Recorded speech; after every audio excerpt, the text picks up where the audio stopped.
এবং তার সাথে চন্দ্রানীর সৌজন্যে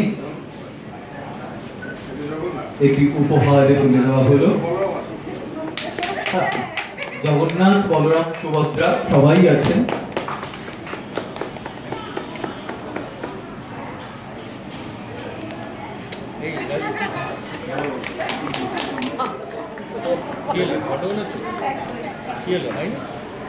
আমি এবারে অনুরোধ জানাবো দীপকদাকে কিছু কথা বলবার জন্য, তো বটেই, কিন্তু সেই সাথে তার লেখা বা তার পছন্দ মতো কোনো একটি কবিতা শোনাতে শ্রী চিরঞ্জিত চক্রবর্তী। নমস্কার।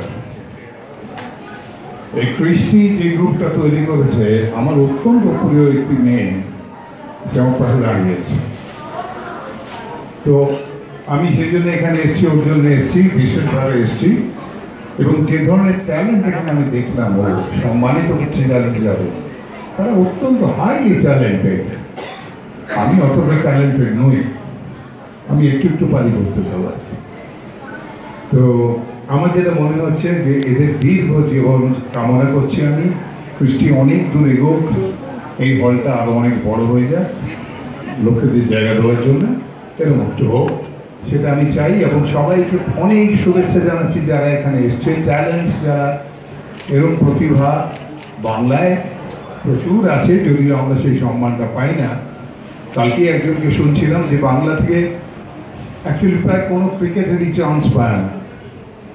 আমাদের যখন অল ইন্ডিয়া যে বেসটা আছে সেখানে, বা ক্রিকেটে, টেস্টে, আমরা ভাবছিলাম যে বরুণ চক্রবর্তী বোধ হয় আমাদের লোক, কিন্তু পরে জানা গেল না, সাউথের ও চক্রবর্তী, সাউথের চক্রবর্তী, আমাদের লোক নয় ও। আর বোধহয় ওকে বরুণ বলে না, ওকে বোধহয় বরুণ বলে। তো এইসব গোলমাল আছে, অনেক সময় ভুল হয়। সৌরভই আমাদের লাস্ট উজ্জ্বল তারকা, আর বিধিমান ছিল একটু কিছুদিন, কিন্তু তাও সেই সুযোগটা দেওয়া হয়নি ওকে। কিন্তু তাই বলে আমরা আমাদের প্রতিভাকে একটু লুকিয়ে রাখতে পারবো না, আমাদের এগিয়ে যেতেই হবে, আমাদের অনেক এগোতে হবে। আমরা ছিলাম জগৎ সভায় শ্রেষ্ঠ জায়গায় ছিলাম, যেখান থেকে রবীন্দ্রনাথের সেই শুরু। এশিয়া থেকে প্রথম উনি নোবেল লরিয়েট হন, প্রথম নোবেল প্রাইজ পান একজন মানুষ, তিনি আমাদের মানুষ, আমাদের রবীন্দ্রনাথ। আমরা দুজন একটি গায়ে থাকি, সেই আমাদের একটি মাত্র সুখ, তাদের কাছে গায়ে যে দোয়েলা পাখি, তাহার গানে নাচে আমার বুক। তাহার দুটি পালন করা ভেড়া চড়ে বেড়ায় মোদের বটমূলে, যদি ভাঙে আমার ক্ষেতের বেড়া, কোলের পরে নিন তাহারে তোলে। আমাদের সেই গায়ের নামটি খঞ্জনা, আমাদের সেই নদীর নামটি অঞ্জনা। আমার নাম তো জানে গায়ের পাঁচজনে, আমাদের সেই তাহার নামটি রঞ্জনা। চিরকালের জিনিস, কিরকম একটা অদ্ভুত ফিলিংস হয় না? দেখো ছোট ছোটরা, বড়রা সবাই গুনগুন করে উঠলো কবিতাটা। এই রবীন্দ্রনাথ আমাদের জীবনের সঙ্গে জুড়ে আছেন 100 বছর, আরো বোধহয় 1000 বছর থাকবেন। রবীন্দ্রনাথ মলিন হন না, তার উপর থেকে, তার লেখার উপর থেকে, তার সৃষ্টির উপর থেকে কখনো আমাদের ফুল ঝাড়ু দিয়ে ধুলো পরিষ্কার করতে হয় না। সবসময় উজ্জ্বল, সবসময় তকতকে ঝকঝকে। আমাদের যে কোনো ইমোশন আসুক, যেভাবেই আমি কেন চোখে জল আসুক, মুখে হাসি আসুক, আমরা সেই মানুষটিকে পাশে পাই, সব সময় পাই। এবার মজার জিনিস আরেকটা কথা আমার বারবার মনে হয়, সেটা আমরা সম্মান পাচ্ছি না আজকে। প্রচুর ধর্ষণের ঘটনা সারা ভারতবর্ষ জুড়ে, হয়তো পৃথিবী জুড়েও তাই হয়, কিন্তু সেখানে আমার বারবার মনে করি ইচ্ছে করে ছেলেদের যে তোমরা মনে রাখো, আমরা বহুভাবে এই পৃথিবী থেকে বিদায় নিতে পারি। আমরা সুনিধি উইলিয়ামসের মতো বাইরে গিয়ে, ওখানে গিয়ে মহাশূন্যেও হয়তো মারা যেতে পারি, আমরা সমুদ্রে ডুবতে পারি, নিচে পড়তে পারি, আমরা অনেকভাবে অসুস্থ হয়ে ক্যান্সার হয়ে মারা যেতে পারি। বিভিন্ন পথ, হাজার হাজার লাখ লাখ পথ আছে মানুষের মৃত্যুর, কিন্তু মানুষের জন্মে একটাই উপায়, মাতৃ গর্ভ, আর কোনো রাস্তা নেই। কোনোভাবেই জন্ম নিতে পারবো না আমরা, ঠিক সেই জন্য সেই মাতৃজাতিকে, সেই মাকে সম্মান করাটা আমাদের প্রধান কাজ।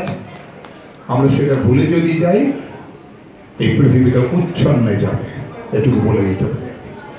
এতে সবাইকে শুভেচ্ছা জানাচ্ছি, ভালোবাসা জানাচ্ছি। তোমরা সবাই অনেক অনেক বড় হও।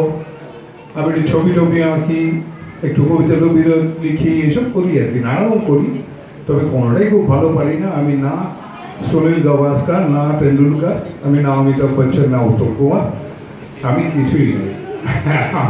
আমি শুধুমাত্র চিরঞ্জিত। আবার চিরঞ্জিত নয়, আমি অরিজিনালি দীপক। হ্যাঁ, আমার বাপ আমার জন্ম দিয়েছিল, পদবি দেয়নি। আমার মা আমার নাম রেখেছে প্রতীক। জগতের অনেক দুঃখের, অনেক যন্ত্রণার, অনেক চোখের জলের প্রতীক। আর সারা দুনিয়া আমার পদবি দিয়েছে ভীষণ মা। তাই সব মিলিয়ে আমি ভীষণ মা। অনেক অনেক ধন্যবাদ দীপকদাকে।